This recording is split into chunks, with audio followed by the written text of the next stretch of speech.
Yeah! Get up! What is up, everybody? I am that one guy. And if you have been keeping up with the channel, you know that I've got my new website up. You can check it out at thatoneguymoto.com. I also have started a blog there. So if you like to read as well as watch YouTube videos, you can check my blog out. I've only got a few entries up. One of the entries that I just put up last week that, you wish you never had to make entries like this, but, it happens, life happens, tragedy happens, and that's what happened last week. If you want to call her one of our own, I mean, she was a YouTuber, and I mean, there are all kinds of YouTubers, and speaking more specifically, when I say one of our own, usually I'm talking about motovloggers, and she definitely wasn't one of those, but she was a YouTuber. This woman walked into YouTube headquarters and did a number there, opened fire on some individuals. As far as I know, reports are that they were shot and injured, but everyone is alive, which is a good thing, but that she went ahead and took her own life.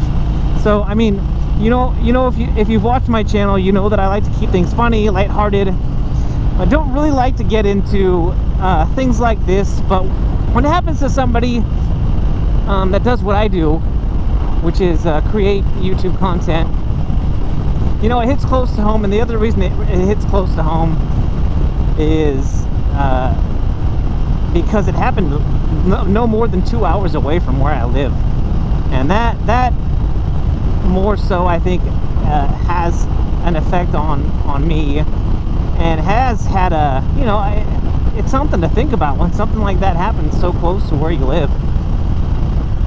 But on my website there, I've posted a blog there with just some of my feelings about what happened and how it affects us and what we can do about it.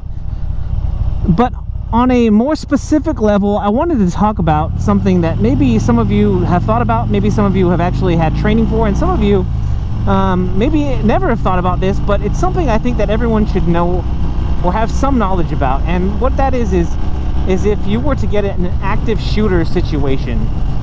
Now, luckily, I work for a place, I work for the University of California, Davis, and they actually do active shooter trainings. Now, I haven't been able to attend one, but I know they're very, very good.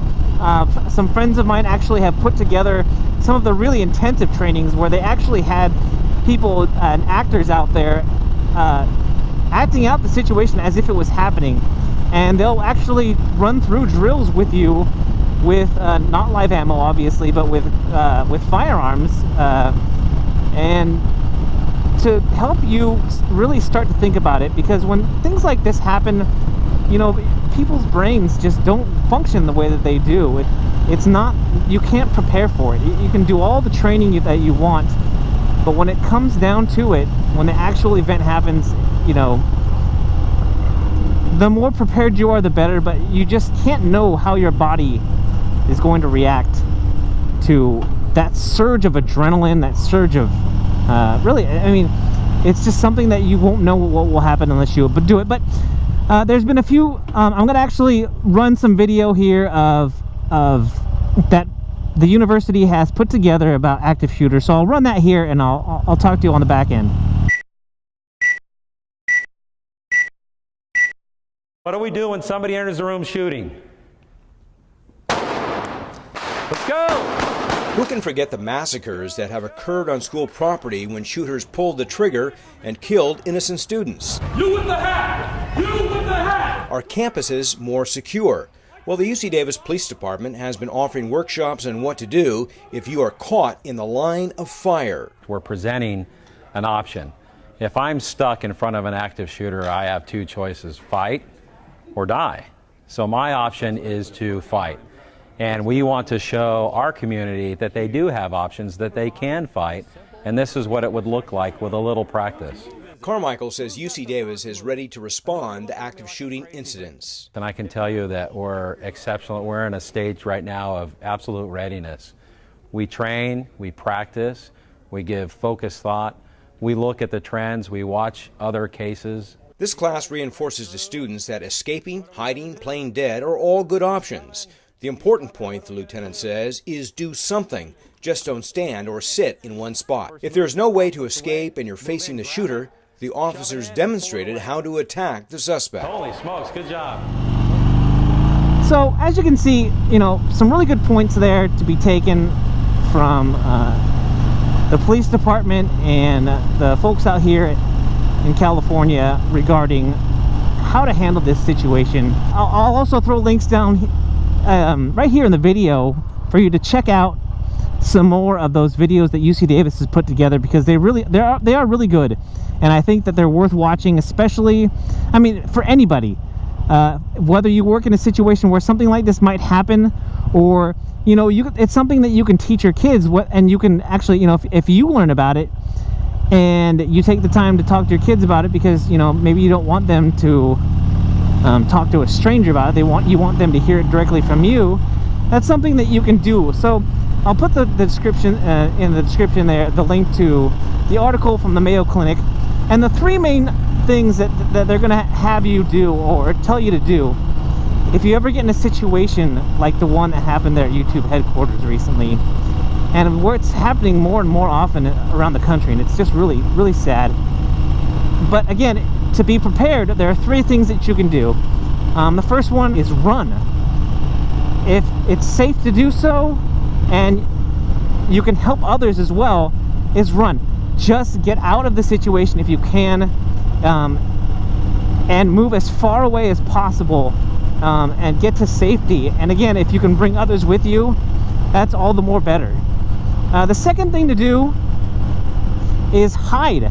So let's say you're in this situation and you know that you cannot safely run to somewhere that's a safe location.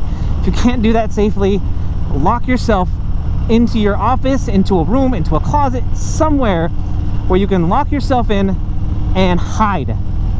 And again, I've read this, that you don't make a phone call where you can make where there might be noise, but what you'll want to do is, if you can, lock yourself in a place where there's a landline, because that can also help first responders.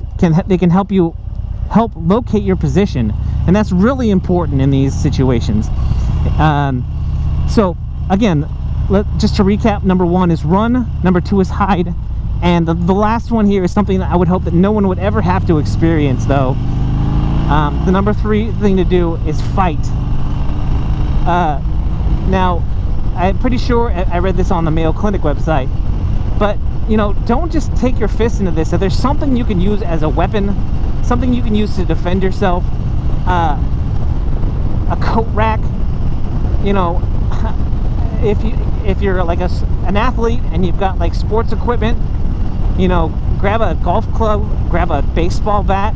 I mean, anything that you can use to defend yourself, you're going to want to arm yourself and fight back if that's the last resort that you have. I mean, I'm guessing, you know, if you lock yourself down and they find you, yeah.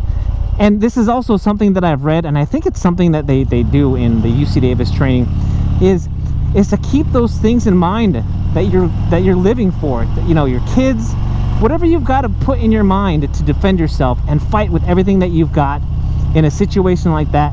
That's what you've got to do. Now, again, I'm going to reiterate, I hope that you never, ever have to use these tips, that these three things, run, hide, and fight, that these things never, ever have to be used. But again, the more preparation you can do, the better. And that's really what it comes down to, is my purpose here talking to you guys today is just to bring awareness to it. And again, I would encourage you to go to my website, because I did write a blog on this, and I think my bike just died. Let's put this in neutral and see if we can't get this started back up.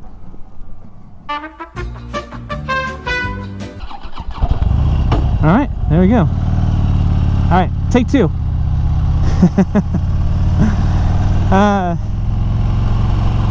So yeah, again, like I said, I urge you to go to my website. I wrote a little blog on this. I hope that this video helps you guys maybe just to think through some of these things, even if you don't use any of these tips, if you don't watch any of these videos, if you don't read any of the links that I posted here, that at least gets you thinking about these things, because this is life. This is especially life in the country that I live in, which is the United States. But again, this can happen to anyone, and this can happen anywhere. So guys, I know that if you want to give this video a thumbs up, it might be kind of a weird thing to like this video, but no one likes to talk about these things. But if you're so inclined, go ahead and do that. And also, if you would like to, hit the subscribe button, which I will pop up right over here, and also throw up some links in this direction for you guys. Oh, look out, cat. If you guys want to go straight to one of my other videos. Guys, if you're riding, be safe, and if you're not riding, get riding. This is that one guy, and I'm out.